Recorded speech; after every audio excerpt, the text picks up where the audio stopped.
Well, welcome. I really didn't know how many people to expect would be here, so this is great. We've got a great turnout. Retreat Ministry 101. So we're going to talk about retreat ministry. But as we get started, yeah, I just have a couple of questions just to get a feel from you all as to kind of where you are in your ministry. So let's begin with this question. How many of you are operating right now? You have a facility, you have a retreat ministry that's going. How many of you use that? Okay, a few of you, great. Maybe about a third of you, looks like. Excellent. I'm sorry? Well, like maybe one at least. So you're welcoming people. All right. So you're retreating. You're well, not retreating in that sense. You're that's not a good use of the word there. Maybe you are retreating too, but people are coming to retreat at your facility. How many of you have land? All right. So about maybe 2/3 of you. So by default, then about a third of you don't have land yet. Okay. All right, excellent. So this is what this time is about, and I hope that it will be very informal. It's not just me up here talking, but I hope that we can all interact together. We may need to use the microphone, is that right? If we have questions, yeah, I guess we'll pass this microphone around since this is being recorded. But before we even start and talk about retreat, let's open up in a word of prayer. God, we thank you so much for this conference. Thank you for everyone that's here, all the people that have been here before in prior years, and those that are here for the first time. What a blessing to have them, and we welcome them. And God, thank you for being with us already just in this first half day. And we pray as we continue throughout these next couple of days that you will be evident in our lives and in our midst, and that you will be at the center of everything that is said and that is done here at Caregivers. So thank you for this opportunity. In Jesus' name, amen. All right, so we're going to start, and there are a number of different ways that we could look at this, but we want to start with land. And if you already have land, then you can doze off for a few minutes. No, don't do that. But I want to talk first about what it looks like to get land. You know, how much land to get. What are you looking for the land to be for your ministry? And so I come from a little bit of experience in the sense that we bought land 15 years ago at Eden Ridge. We had no idea what we were looking for. In fact, we were looking for 20 acres. We ended up with 130 acres. So we were completely off. We had no idea. And back 15, 20 years ago, the internet was not what it is today, right? And now what can you do? You can Google, right? It's a verb now. You can Google things, right? So you can look for anything at any time, and that's a tremendous tool. But if you're in the process of looking for land right now, or if you have land, you can kind of ask yourself that question with the land that you already have. But what is the draw? What is the major draw of your land? For those of you that have land, just speak out. I won't pass the mic around, I'll repeat. But what is the draw of your land? Is it the view, the ocean, the forest? Give me a few words, key words about your land. Tranquility, okay. The view, solitude, all right. Farm, great. Mountains. I haven't heard anyone say the center of a city. Skylines. I haven't heard that yet, right? Yeah, typically we would gravitate towards solitude and peaceful rest, those kinds of things, right? So as you're looking at land, or if you already have land, what is the draw from a physical standpoint of your land or the land that you're going to be looking for? Is it going to be forest? Is it going to be a view? Is it going to be ocean? Is it going to be a lake or stream? Whatever that might be. So that's a key question, and also to keep in mind that cost has a lot to do with what the draw is, right? So beachfront property is more expensive than some land that is not on the beach or on the lake or on a stream, for example. So you have to keep that in mind as you're considering, where is this retreat center that you want to build going to be built. The other consideration is how far is it for your audience? In your case, most likely pastors or missionaries, right? How far is it going to be for your audience to come to your land? Is it going to be a trip to get there? like a long distance, you have to really want to get there because it's out in the middle of nowhere?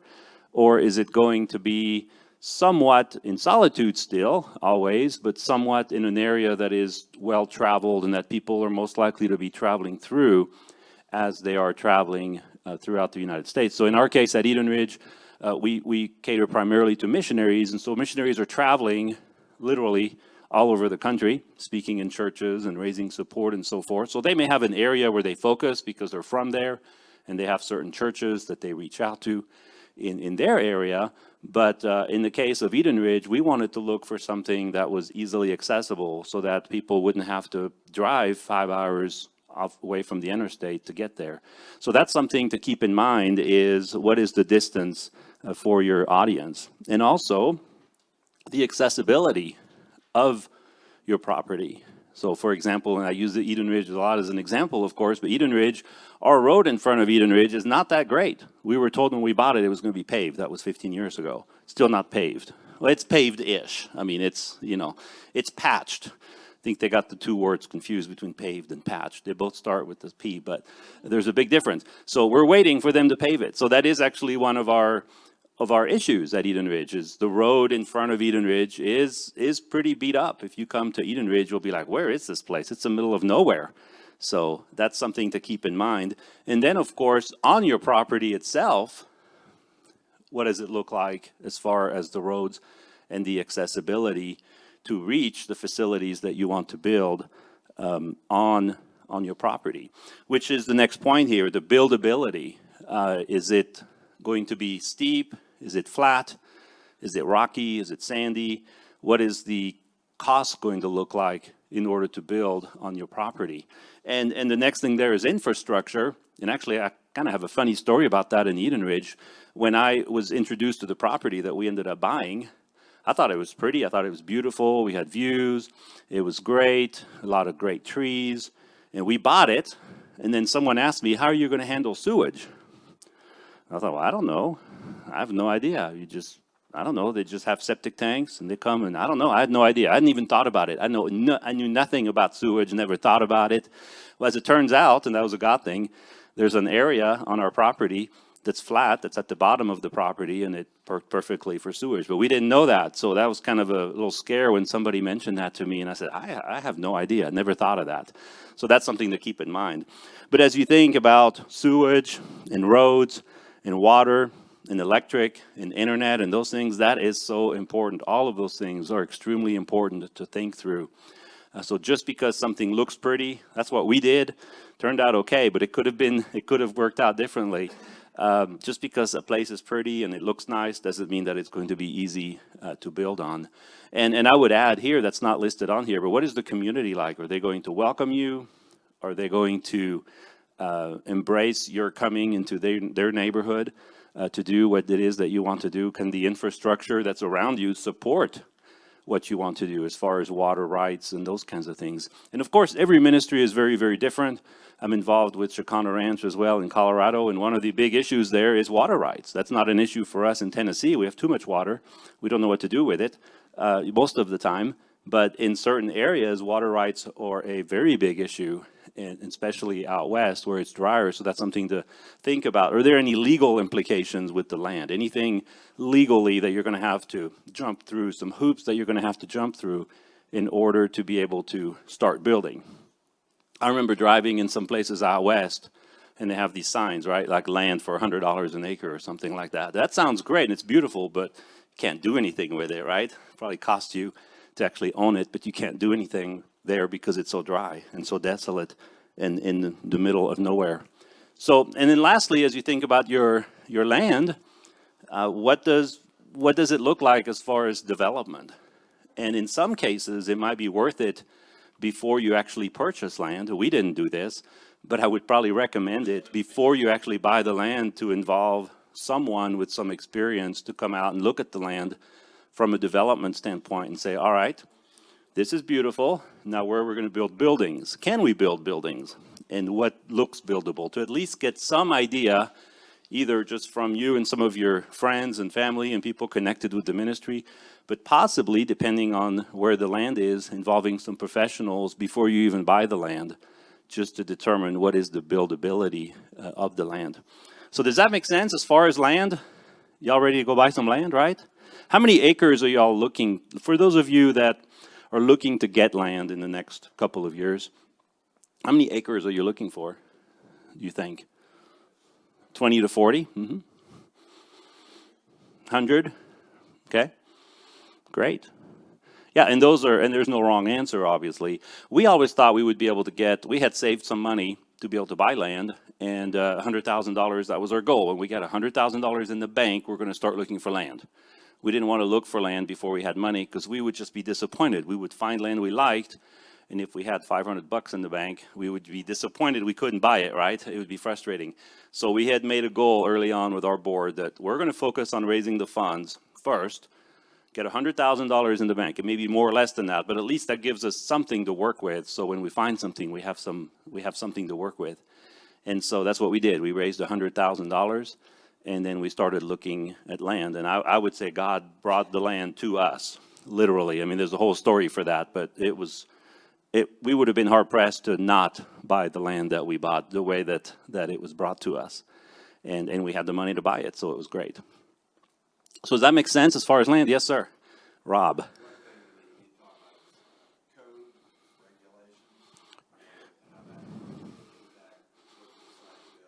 Yes. Here, let me give you the mic.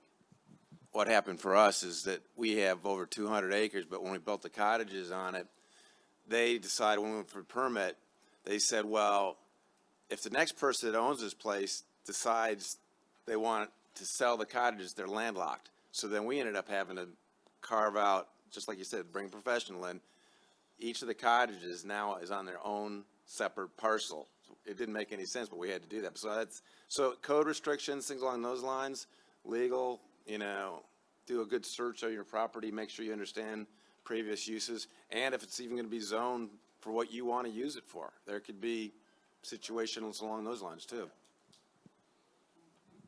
Yeah, that's really good. Yeah, absolutely. Yeah. Let me just pass the mic around to any comments or questions. So when we were looking for property, specifically zoning came up several times. And so we learned to go to the local zoning commission with our vision and share that with them to ask, can we even buy this piece of property? And in some cases it was, yes, it's a simple amendment to what, we have for the zoning there. In one case, it was a county in Tennessee that said, absolutely not, we don't want you there. Basically, that was almost how they put it. Where we are now, we just had to go through a simple zoning process where we went to a meeting, a zoning meeting for the county, and they presented it, and they made us send out letters to all of the surrounding neighbors so that they could decide whether or not this was something that would impact their farming or anything like that, which was one of the most stressful meetings of my life that shouldn't have been. So, but anyways, it's definitely check out your zoning before you give anybody any money for sure. Yeah, that's excellent. Yes, John? Just a quick question. How do you balance, you mentioned raising $100,000 before looking for land. So I don't have a lot of money in the bank, and my balance is, how do I ask for money based upon a vision of what I'd like to do versus having land that I can go to a donor and say, here's where I'm going to build, and how do you do that? Yeah, I was hoping no one would ask that. No, I'm kidding. That's actually a really good question. I can only tell you what happened with Eden Ridge and what we did, and that's exactly, when I tell the story of Eden Ridge, that's actually a part of the story. And Marilee's nodding her head here. Marilee works with me at Eden Ridge. And when I tell the story, it's always one of the punchlines, if you will, of the story, is that once we got the vision to build a retreat center for missionaries, we were 3 college students, and we thought, this is brilliant. Everyone's going to love this. Everyone's going to write us checks. We're going to buy land and build cabins and live happily ever after, because this is such a brilliant idea. No one has ever thought of this before, and missionaries need a retreat center. I mean, I'm exaggerating a little bit, but that was really kind of our thinking. And we realized very quickly that it's hard to raise money for something that doesn't exist. And so to your point, how do you raise funds for something that doesn't exist? So obviously that's why land is the first step, because once we did buy land, we were able to sell, if you will, the story or the idea of Eden Ridge better than before we had land. In our case, we came up with some sort of a business deal, if you will, with my dad's music. My dad was an amazing classical guitarist. And so we were thinking one night, how do we raise money for this land without going out and just asking people for money? But people were asking for my parents' music.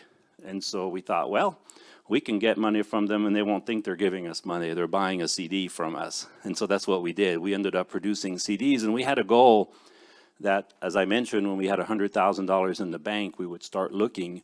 Well, in 2 years, we sold 15,000 CDs, which was about $150,000. Now, every ministry and every story is different. I'm not necessarily saying you should go out and produce CDs. You can, maybe, but not CDs anymore. We don't have CDs anymore, right? My kids, I don't even think they know what a CD is. I'm sorry? Yeah, you go, well, maybe we work something out, yeah.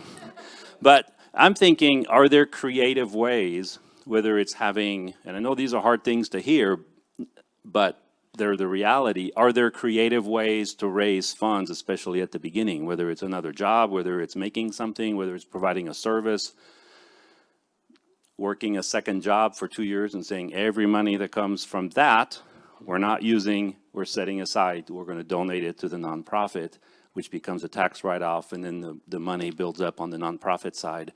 Whatever the situation may be, I do believe every one of you that has this dream, God will provide in a very different way that's completely different than what we did. When we were doing it, we didn't know if it was going to work. So who's going to buy our CDs? I mean, we'll sell a few, but we had no idea we would sell 15,000 of them. And so every story is going to be different. But that is a really, really good point, because no matter how you get there, getting the land is the first step. It has to be the first step, right? Now, there could be some situations, too, where, for example, if you're a counselor and you want to build a retreat center where people will receive counseling, you could start counseling before you have the facility. I know several people are in that position right now where they can start providing the service or using other facilities or using their home or building a second home, or before building a quote-unquote retreat center, there are ways to start providing ministry before you have a facility. It's not easy, but it can be done. And so I think the story for everyone on that is going to be different. But no matter how you get there, the goal is, if you're wanting to build a retreat center, is to buy land or to acquire land somehow. So that's obviously the first goal. Once you have land, however you get there, you're all going to get there. You're going to have land. Oh, yes, sir. You have a... About back to what you're saying, a lot of times, and we've kind of went down that road before, we wound up talking to some corporate sponsors and stuff, trying to get them to sponsor stuff. And the bottom line is what we learned was, unless you have some skin in the game, they don't want it, So you got to have some skin in the game. So if you got the land, there's a potential you could get some further forward than that. But if you got no skin in the game, it's just your vision of what it is. And unless you can sell it to them with a business plan and everything else like that, I hate to say it, but you might be just, a mist in the wind, and then you're not going to get anywhere with that. Just some things that we found out. And another thing to add to this, finding the land, get a survey. Get a survey, okay? Because a lot of the stuff that's plats that are out there legally have not been surveyed in like 50 years, 60 years, whatever. And you need to have pins put down to show you exactly where your property is, because somebody, Joe Bag of Donuts next door, might have his fence on your property. And you got to have utility, and you got to also have utility and access easements too. And make sure it's on your plat. And if you don't, later on you could potentially have an issue with a neighbor because he's fessing up, half an acre for you to get access through his property, your property. It's not legal because it's not on the plat, if that makes sense. Thank you. Yeah, that's a very, very good point. After you have land, and you all will have land one day, soon, my first recommendation would be to get a master plan together. And I think a master plan for us, we did it too late. at Eden Ridge. I will admit we did it too late. I thought, well, I can walk this property and, oh yeah, we can build a building here, we'll put a road right here, and then we'll do this, and then it'll be beautiful and it'll be perfect. Well, it doesn't necessarily work out that way. So after the fact, after we'd already built a couple of cabins, we realized that we should have spent the money up front to get a master plan. And by the way, I'm not necessarily here to promote another organization, but there is a ministry called Missionary Tech Team out of Texas. I can put you in touch with them, and they are incredible. And they were able to provide us with these services for a fraction of the cost, like pennies on the dollar compared to what it would have cost to go to, you know, some engineering firm somewhere and say, here, help us develop a master plan, and here's $50,000 for you to do that. Most of us can't afford that, right? But MTT came back, and it was extremely affordable for us to do that. And actually, we built some really good relationships out of that relationship with MTT.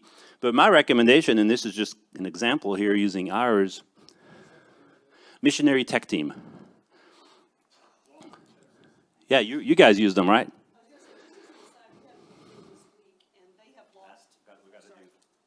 We got to do the microphone. This is just as a public announcement for Tech Team. They have lost people, whether, you know, because usually they come in as retirees and that kind of thing, but they've lost some by death and by retiring again. But they are always looking for architects. If you know people who are architects or professionals like that, civil engineers, those kind of things, they're looking for people to join their ministry. Yeah, that's great. Actually, one of the leaders from Missionary Tech Team was on our board, and he's the one that came up with this, but he passed away a few months ago. But this is our, let's look at it this way, it'll be better. May not matter, but. So this is our master plan. And so it's just to give an idea, as you can see there, the buildings that are, and I know you can't see it from there necessarily, but I'll have it up front. The buildings that are dark are completed, and the buildings that are light are future buildings. And as I like to say when I talk about Eden Ridge, I have a lot more vision than money, right? So it's really easy to put money on the master plan and on a spreadsheet. I can spend millions and millions and millions of dollars on a spreadsheet. It's so easy to do, right? But it's harder to do, of course, when you're actually raising those funds. But just having a plan for us like this has made a huge difference. And we're not even necessarily following the plan exactly, but it just gives us a roadmap of where things should be built. And so every time we build something, I take my drone up, I take a picture of it to show exactly where it is, and then I send it to MTT. They update the plan. This is our latest version. It's about to get changed because we're about to build a building, not exactly where it's showing on the plan. But it does give us this roadmap of where things are. And something else, too, to think about as you're thinking about infrastructure, there is a way to layer your infrastructure so that you're not just randomly building up the hill, in our case, with, oh, let's put a pipe here, and let's put a power pole here, and so forth. And so there's a way to layer it. I'll put the mic down here just so I can show you. But there's actually a straight line as far as infrastructure. It's right here. So we developed our infrastructure corridor up in this corner right here. We get to here, and then we go underground with our power because we don't want power lines. And so then we go underground here, and then everything is underground, and all the infrastructure is actually in one layer. Now, the people who come to Eden Ridge don't necessarily see the layer. They don't say, oh, everything's in a straight line, because the buildings themselves are not necessarily exactly in a straight line, but all of the utilities are underground. Makes it a lot easier to maintain them, and then it also makes it easier to add to them later. So we're getting ready to build these cabins here next, which is a second layer. So from a infrastructure perspective, we're really starting the second phase of our infrastructure. People don't really see that, but we know that because that line is essentially done right here, except for the big building that's on the right of there. So that's a layer. And so as you think about that, it really makes it easier long term. It might cost a little more upfront because you're having to kind of plan for it ahead of time, and definitely think about the capacity for like the water lines and the sewage lines and so forth, so that you have enough capacity for the future so that you don't have to tear it up later in order to start over and be able to add a building where maybe you didn't think you would have one, or it would be so far in the future that you would deal with it then, and then the future is here, and you've got to tear up what you've done in order to get the utilities up there. Does that make sense? It's right down here. And that's Von and Mary Lee's house right here. There are no odors down there from the septic field, right? I hope not. No, right. Yeah, so I'll leave that right here. You're welcome to look at it. But that's an example of what, yeah, that's an example of what Missionary Tech Team can do for you, or an organization, whoever you want to use. But just to get that plan really makes a big difference. Something else to keep in mind is if there's anything ugly on your property, to come up with ways to hide it or not to reveal it as you cut things down. And so maybe your property doesn't have anything ugly or won't. But I know in the case of Eden Ridge, for example, off in the distance, there's a chicken farm that nobody knows it's there really, because but we've angled things and done things in a certain way so that it's not necessarily visible and it's not right in the middle. It's far away. I mean, it's definitely not a big issue, but it's something to keep in mind. Also, wherever your main focus is, like in our case, it's the sunsets at Eden Ridge. Again, I'd like to take credit for the fact that we planned to build cabins facing the sunset. We had no idea where the sun was going to set until after we bought the land. And so, yeah, Marilee, you want to say something? Oh, okay. I thought you were asking for the microphone. Okay.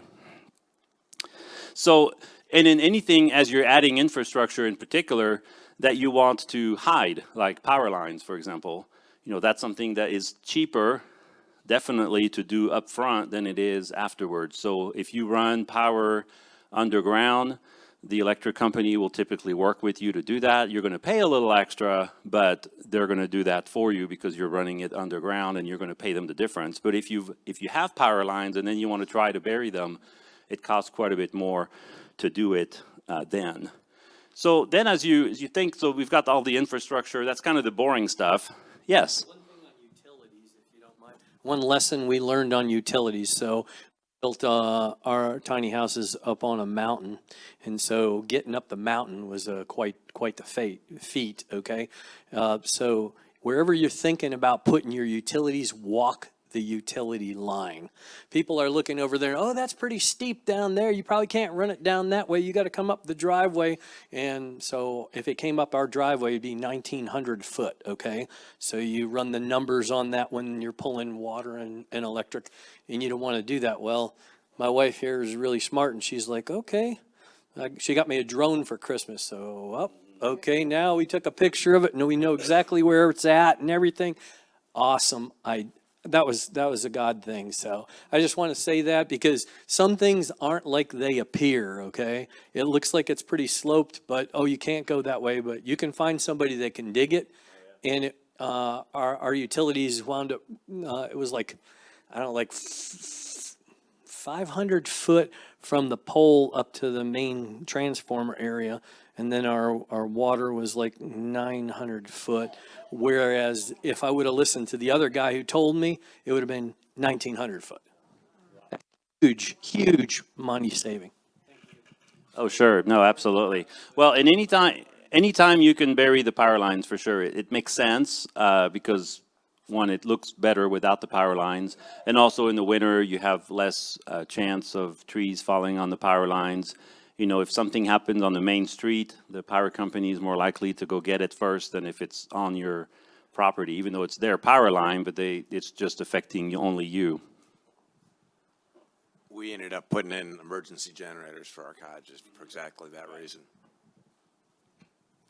So infrastructure is great and it's fun and all of that. It's really not that fun, actually.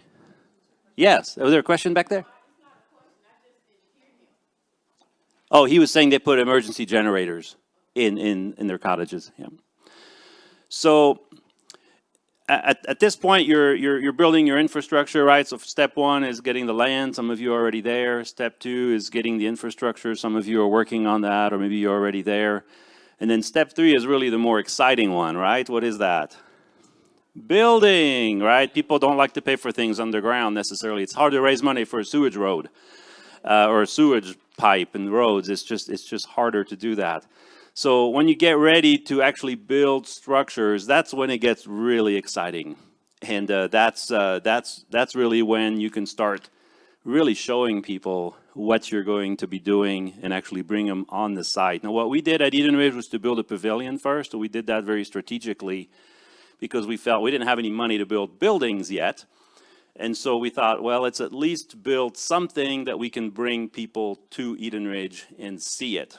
Because once they see your property, that's likely going to be when potential donors and volunteers and supporters are going to catch the vision, right? You are going to have some people that will catch the vision with you because they're dreaming with you, and that's awesome. But a lot of people won't really catch the vision until they actually see what you are going to be building and they can see the land where you're going to be building it.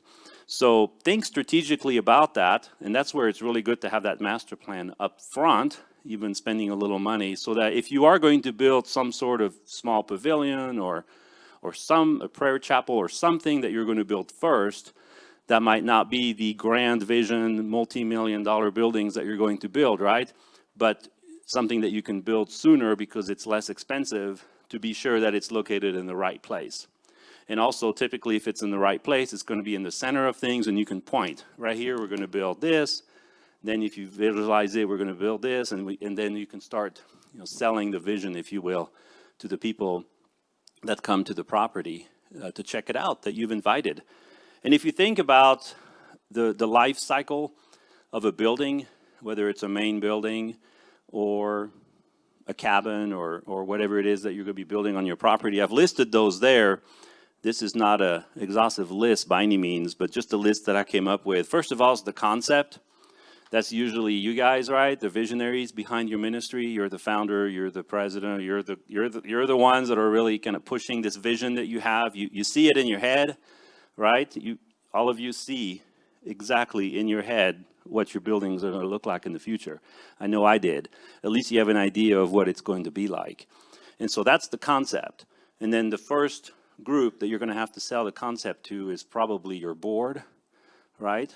And the people around you, your close friends, the people that are with you early on in the ministry, and you can say, here's what I envision. I have this concept in my mind.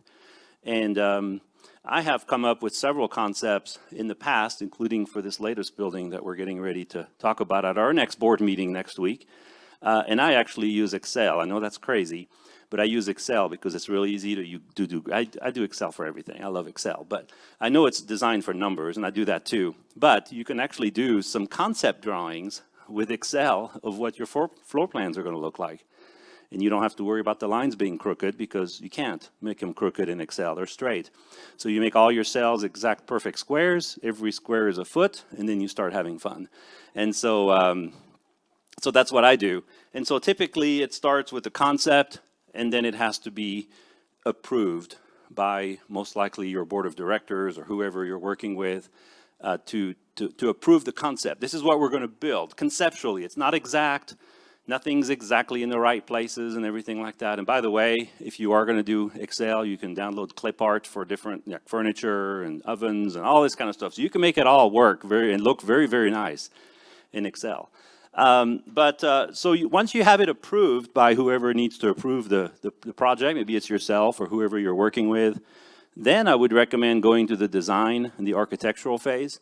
The final design is going to look a little bit different than your concept, but it's going to be close because you can go to the architect. In our case, we worked with Missionary Tech Team again for this and with a local draftsman. And so we showed them for our newest building, which is our Welcome Center, we showed them this Excel layout that I had done. And we said, all right, this is what we want to build, approximately. Now you put it together and make it all fit, make it all pretty, and make it all work from an architectural standpoint. So that gives them something to start with. Because if you go to an architect and every time you start changing your mind, well, let's focus on this part of the building, or let's make this size bigger, or whatever, then a lot of times you're paying for that. So if you go to the architect or the draftsman, and you already know pretty much what it is you want to build, that is going to make a big difference and make their jobs a lot easier. The other thing about having the design done is that you can get some artist renderings out of that. And that makes a huge difference from a fundraising standpoint. So once you could start showing a building, not only what the building is going to be for, but what it's going to look like, that makes a big difference, because then you can start really promoting and selling it, if you will, from a marketing and fundraising standpoint, and show this is what we're going to build and this is what it's going to look like. So that makes a big difference. So all of those steps, those are fun steps, because you're dreaming at first, you're conceptualizing, you're dreaming about what you're going to build. Once it's approved and you know that's where you're going, then you can start really working on the architectural side of it and the artist renderings. The first artist rendering we got for the first cabin, the Joy cabin, I was so excited I couldn't sleep for like 3 days.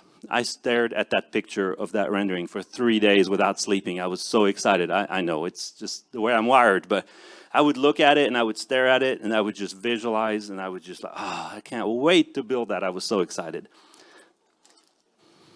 So once you have the renderings, then comes the really, really fun part of raising funds.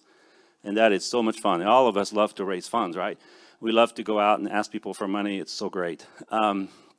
So however you're going to do that, that's probably be a different workshop to talk about that. But in a nutshell, what I just said about having the rendering really makes a big difference, because then you can really go to people and say, this is what we're going to build. Would you be willing to come alongside us and help us build that, or whatever your messaging is going to be? If you're going to finance some of it, if you're going to raise funds for all of it, all of you probably have different policies and views on that. But however you're going to get the funding to build, at some point, you're going to get to the point where you're going to be looking for a builder and you're going to start building. And that right there, you'll lose some sleep on that too. I know I did. When we had the first bulldozer at Eden Ridge to clear the lot for the first cabin, I was worthless. I was so excited about that. So that's just really exciting stuff when you get to that point. Really, really fun. And then, of course, the construction phase, which always goes exactly as you intended. Always. There are never any hiccups. Everything's always perfect. The builders are always on time and always do exactly what they told you they were going to do. Right? Unless Rob's building for you. Because, Rob, you're in construction, so yours probably was perfect. But I'd hate to be a contractor reporting to you to build. That probably wouldn't be any fun, right? But really, it's a matter of building relationships with builders or whoever's going to build, or if you're going to have some volunteers to help with that. We can talk about a little bit about that later on too, as far as volunteers. But that's an exciting phase as you're going through the construction process. And then an oftentimes overlooked aspect of the budget with construction is furnishing. And we actually had that example with the Welcome Center. We had it all planned out, and someone came to me and asked me, how are you going to fund all the furnishings for inside? And I thought, well, I don't know. I guess we'll just see how it goes. I really didn't have a plan for that as far as the budget for that. That person ended up giving us a significant amount of money to pay for all of it, which was great. But it is definitely something to keep in mind, that you want to have enough money so that if you're investing in a building that's going to look really, really nice, you want to make sure that what goes inside is also really, really nice, and it's not just stuff that you're picking up at, wherever, garage sales. Yeah, you want to make sure that you are getting some really, really good stuff that matches the quality of everything that you've just put into a building. Because if you walk into a building that's beautiful, brand new, but the furniture is falling apart, that's what the guests are going to remember, is the fact that the furniture was falling apart. So definitely very important. And then the very exciting part is operating, right? Actually opening the building. When you start opening the building, receiving guests in your cabin or whatever you've built, that of course is very, very exciting as well. And that brings on a whole new layer of operating issues. Who's going to clean? How are you going to do this and that? I mean, there's so much involved in operating that obviously that's another whole step in your ministry's journey, how you're actually going to operate the buildings once they are open. How are people going to make reservations? How are you going to handle cancellations? How are you going to handle taxes? And all, I mean, there's so many different things that come with the ministry once you open. They're very exciting things, but they're things definitely to be aware of. And then upkeep and maintenance, right? So for many years at Eden Ridge, I kept priding myself in saying, well, our facilities are all new. Well, they were. Now they're not. They're 10 years old, some of them. That's still fairly new, but things start to break, right? Right, Marilee? Appliances start breaking and things start to leak, and there's all sorts of things. So you definitely want to have a plan in place financially to be able to handle those things when they happen, so that you can keep your facilities looking great and looking sharp forever. You have to invest money into them to make them stay that way.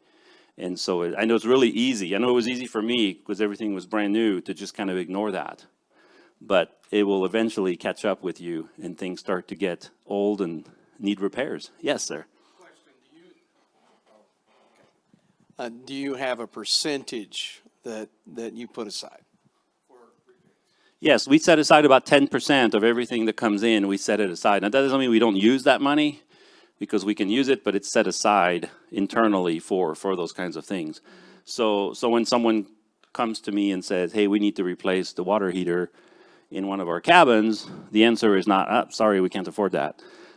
They'll just have to do with cold water for a while. No, the answer is always yes. We do have funds set aside, kind of a working fund, if you will, to be able to maintain things. So that's the life cycle of a building, essentially. And of course, the older the building gets, the more you're going to spend money to keep it up. And that's just the nature of just like a house or a commercial building or any building. So that's something to keep in mind financially as your ministry moves forward. And hopefully you're not going to build just one cabin.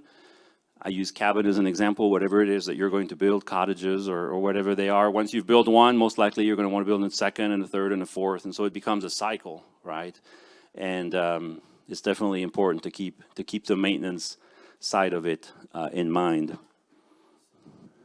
Yes, sir. One of them is insurance, okay? So if you're building in a remote location, get with your city too, because we got with our city and they were installing some fire hydrants and stuff. And so if we could wind up getting them to leverage where the city would come and put a fire hydrant in, it would make our insurance drop substantially. And so your insurance is really critical, because depending on what you're going to insure, if you're insuring a hard structure, it's one thing. If you're doing a tiny house, there's only one insurance company out there that insures tiny houses right now. That's called Foremost. That's from what from what we understood. So I think everything, you're spot on everything, brother. I just had those couple things. Thank you. Oh, no, that's great. Any other input is awesome. Talking about the furnishings, estate sales. If you know what you're doing in estate sales, that's the way my wife furnished our cottages for the most part, with all estate sale, high-end stuff, and it looks great. The other thing I would just say is on your contractors, if you're out in the woods someplace, you got to figure out you got somebody that's close enough that can actually do the work that you want done. And second of all, get contractors that kind of specialize in what you're doing. Like we built a barn for our horses and everything. And my architect wanted to design. I went to somebody who does barns all day long. And they came in, they poured the foundations on Thursday. The barn was up on Monday. And I'm just saying, whatever you're doing, get to people who are specialized in that, because you'll save a lot of money and time. Quick question. You mentioned a board several times. I'm wondering where in this process are you developing a board, and also like incorporating or becoming a 501? That's a great question. As when to develop a board and get legally set up. I would say on the very, very beginning, at the very front, because in order to be able to raise funds, you have to have a nonprofit.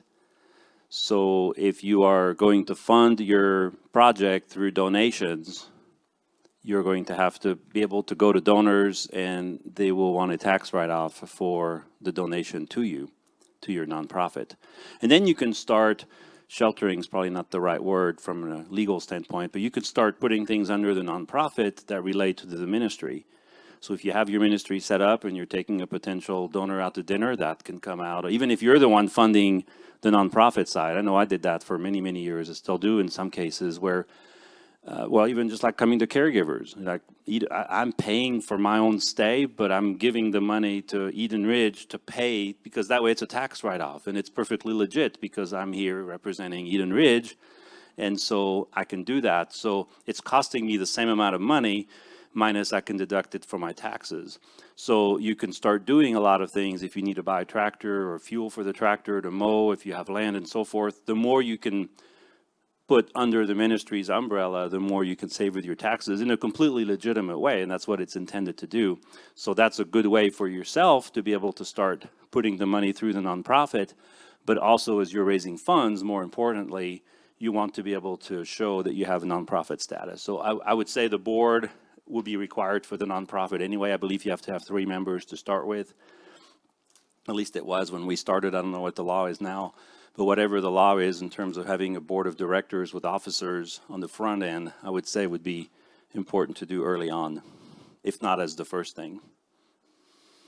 Yes, Patty. Sure. Yeah.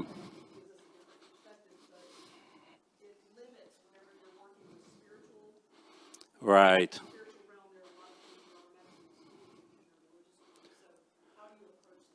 Right. So yeah, that's an hour discussion probably, and I certainly don't have the answers. That would be an hour discussion of all of us talking as far as raising funds. So, and it's actually the next thing on the agenda. So when we're talking about raising funds for facilities, for buildings, so there are a couple of different ways to raise funds.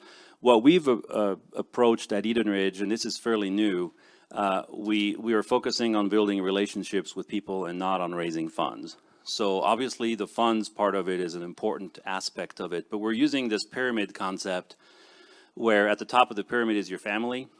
Those are the people that actually come to you and say, here's $10,000, use it however you want. I just feel led to give you money. All right, that's your family. You like those people. You want a big family, right? You want those people at the top.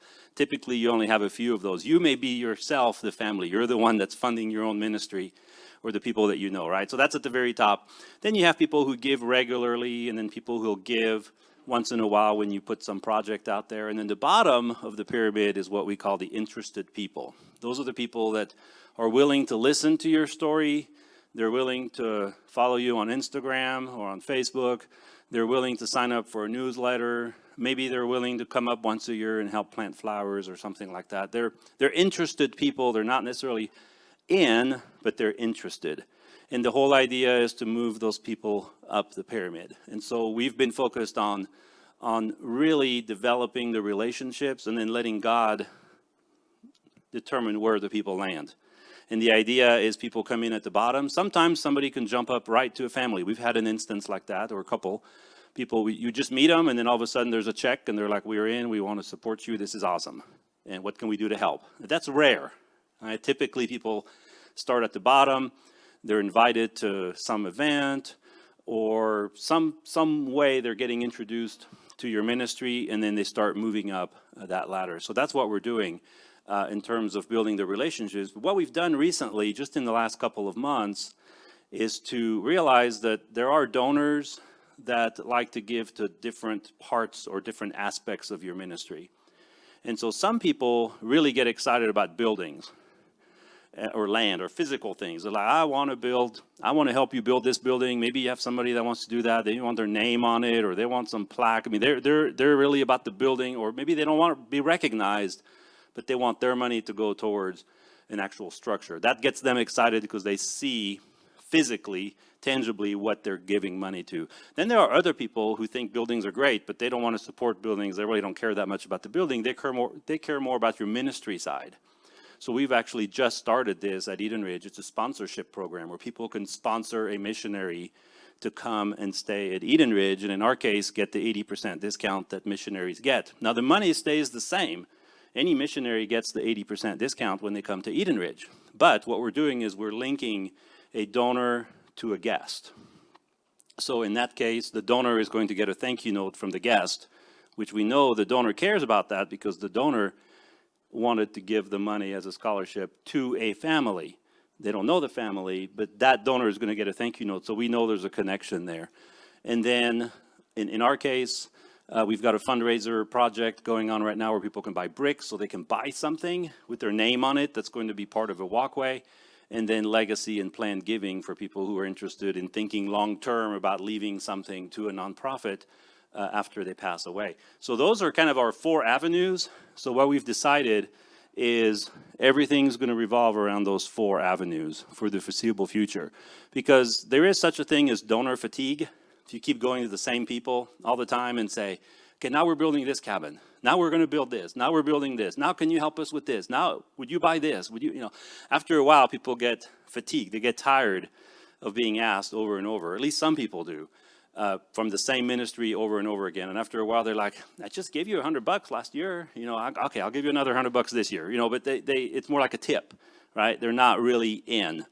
And so we want to be really careful with that. And I mean all of us, that we don't bug our donors to death, because they might give you a little bit, but if they're really not in as far as your vision and what you're doing, all you're going to get is just a little tip or nothing potentially. And so as you think about fundraising for buildings, I think for us, what we're doing is we're putting the vision out there, and then we're sticking with the same message for several years, and we just keep pushing that same message. So in our case, we're calling it Vision 5000. That's our campaign, if you will. It's a capital campaign to build more facilities so we can welcome 5,000 guests a year. We're at 1,500 right now, so we're going to triple our capacity, but we're not putting a time on it. Well, hopefully 5,000 doesn't refer to the year. But we're not putting a time on it. It's a capacity campaign. So whether it takes a year or 10 years, that's okay. Do you have a prayer team that prays specifically for your projects? Yes, I'm going to let Mary Lee talk about that. Can you say a word about that? Our prayer team, can you do that? Not to put you on the spot. But. Oh, Oliver, you're good at that. Okay, so yes, we have developed a prayer. It's an email prayer team, so it's people from all over the world. And every month we send out an email just specifying, we don't get into the details like Aunt Gertie is sick, pray for her, or whatever. It's more, okay, these are missionary needs, so just scripture and prayer for missionaries. These are bridge needs, and we always put scripture and some prayer needs for that. So yes, Lori, you can definitely incorporate that into it. But we're finding that doing the prayer email every month really gets other people involved, people who care about the ministry, but also to just keep the pulse on the ministry as well, and how they can support us in prayer. And I'll also add that when Oliver was talking about the pyramid idea for involving people and getting them familiar with your ministry, that's a big prayer aspect too. Just really pray through, God, who would you lead us to? Or who could you bring to us that can help us accomplish this vision that you've given us? I have one other thing to add, Oliver. Sorry. Okay. You thought my husband wasn't here, but he's known as a talker. Okay, so BJ knows about that. So I was just going to mention that when you're looking for land, and I was not part of that process. I wasn't even part of Eden Ridge at that point, but I've heard Oliver's story many times, so I know about the process. But one of the things that I really appreciate about Eden Ridge is in looking for the land, and I think this kind of, you found out later, are the rock outcroppings. So this land, we've got some low points. You've got a lot of rocky. We're in Tennessee. Okay, it's just rock under there. It's all rock. But there's this one area where it's these high rock outcroppings. And so Oliver took advantage of that. And we now have World Missions Park right behind the Welcome Center. And we have 3 waterfalls that he put in there, and took advantage of what God had blessed us with. The rock outcroppings were there. It's just, what are you going to do with it? And so it's beautiful to have these waterfalls, and people can sit there by the pond and just enjoy the beauty of God's creation. Oh, she has a question. Yes, got one question back here, or comment? So something that we've been trying to think outside the box of how to fundraise or how to fund projects as we get going. We have land, but even this could relate to people who don't have land yet.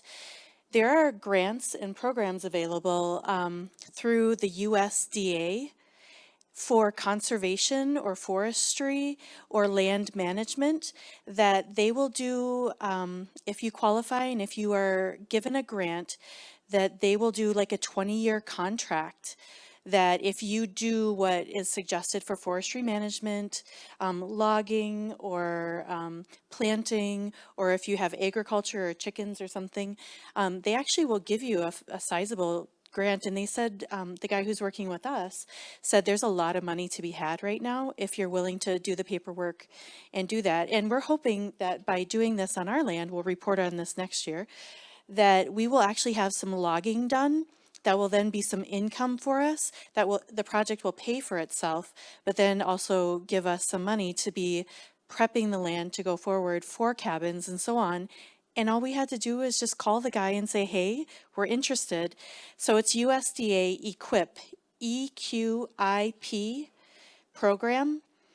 There are multiple grants from the USDA, but the EQIP is what applied to us. So the guys were really even just conversational. They wanted to even just come out and look at the land just because they love being out in nature and they love to see the old trees and stuff. So it's worth a phone call. Yeah, that's awesome. I know there are some really creative ways out there too to really promote your property. One thing that we've started doing, the main asset of Eden Ridge from a physical standpoint is our view and our sunsets. And then just a few months ago, we met the business owners that had just purchased what we call the Custard Cabin, which is a frozen custard place. That's just a few minutes from us. And so now we're hosting these sunsets and custard events. And we did 3 of them this year. We had basically, I think, close to 300 people come to those events. And talk about feeding the bottom of the pyramid, right? These are just people, they could care less about Eden Ridge. They might have not even care about Eden Ridge and known about it. They just want some free custard and watch the sunset. They've heard about it. And people sign up to get on our newsletter, and it's a great way to get people connected. You had a question, and then... It'd kind of be a husband and wife management team, and it looks like a lot of these are run by husband and wife. What's the capacity for how much land, how many cabins? You know, what would be too many? What's any idea for a husband and wife running something like this? What's a reasonable capacity? That's a really good question, and I think it would probably differ significantly on the circumstances. But one of the issues will most likely be housekeeping and grounds maintenance. So the larger the scale, if you have one cabin, you might be able to handle it yourself. And if the footprint is fairly small between the two of you, you can take care of it and everything's great. But as you begin to grow, that becomes impossible. Unless you want to clean 10 cabins in one day, right? It's not possible. And so that would probably be one of the key factors is if you're willing to bring other people beside you, then I would think it's limitless. You know, you could build 10, 20 cabins as far as whatever the demand is. It would come down to whatever the demand is in your area for people that need a place like what you're going to provide. But I would say it's limitless if you're willing to have other people, and some of that will cost money. Like I know in our case, we have to pay housekeepers and some grounds maintenance and so forth. So there's a cost involved. So as there's an economies of scale too, the more cabins you have, the more it makes sense financially to have someone come and clean and do the grounds and things like that. But do you have any thoughts on that, Marilee, as far as capacity? Marilee and her husband are our hospitality directors, so they... Let's see. Patty will be back. Yes. Yeah, we're actually one of those husband and wife teams, and we're going to be doing 5 cabins total. We're doing tiny houses, and we've found that with our tiny house, we can turn it in under an hour. So if we had 5, that'd be 5 hours. But so, you know, if we get to that point, probably make sure not everybody checks out the same day, maybe make them alter a little bit. But, you know, we're working into it. I mean, it doesn't take anything to turn one cabin. So I guess in that aspect too, for us, it depends on the land. Like we have 20 acres, we figure 5 is the most that we want because we want to have some separation between the cabins. So that kind of factors in also. Oh, just real quick, one of our friends has one for families in southern Georgia, and he has 5 houses. And it takes 4 hours a house to turn a house, okay, for a family. So, and it's just them doing it. So they can wear you out pretty quick. So just so you know, thank you. Yes. I think, Patty, you had a question or a comment? We're running out of time, so I know we've got another. Actually, I was going to point to Rob. We stayed at Rob's cabins last year at spring break, and Rob actually had a really good point, and maybe you were about to say this, Rob. So he said that he and Karen had planned for 5 or 6 cabins, and when it came down to zoning, the zoning commission said, no, then you're a small subdivision. So right now they have 2, and by God's provision, he said, I think that's enough. And he said, so our vision at first has now changed, and I think that's God's plan, and that's good, that's okay. And that gave us a lot of freedom to say, okay, this may change along the way, and that was really good. I think that's a really, really good point. Your vision will change along the way. I know mine has significantly along the way. As I remember starting and say, we're going to build this, and we're going to do this, and we're going to do this, and then you start doing it, and it's not that we're doing less, we're probably doing more, but it's very different. It looks different than what I envisioned in many ways. Gil, you had some.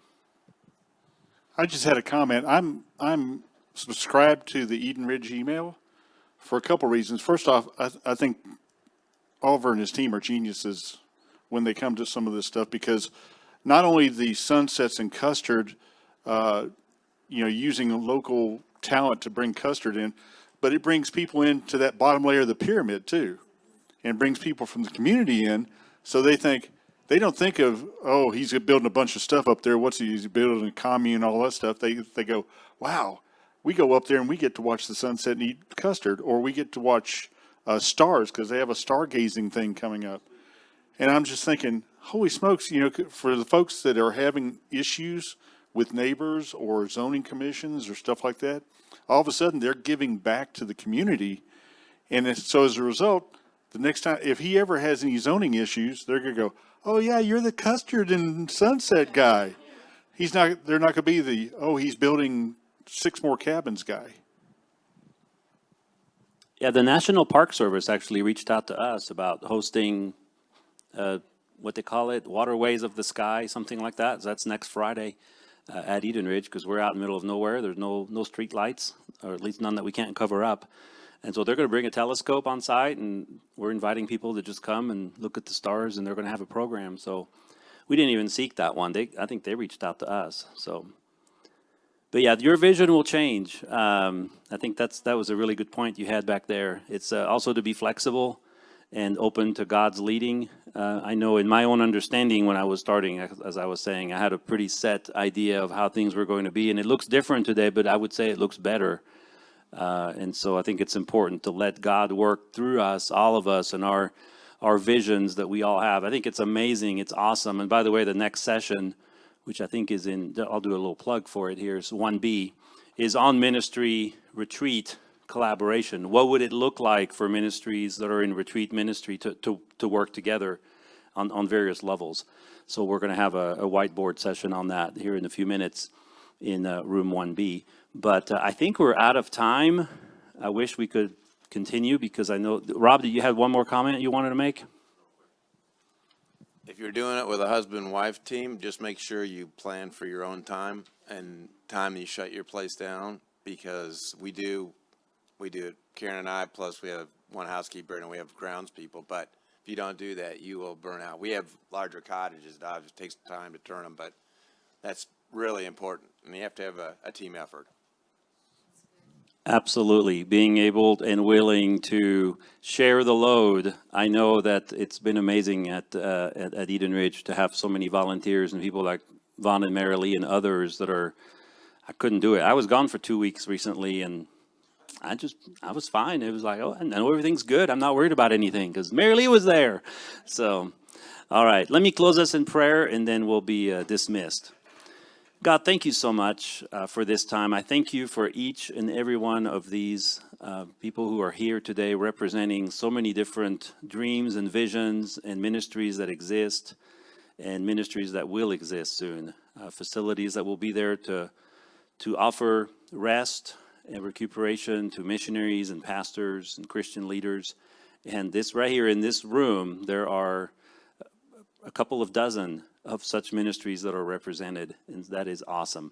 And I pray that you would provide for each one the resources, the volunteers, the teams, the finances, and all that's involved in building a retreat ministry.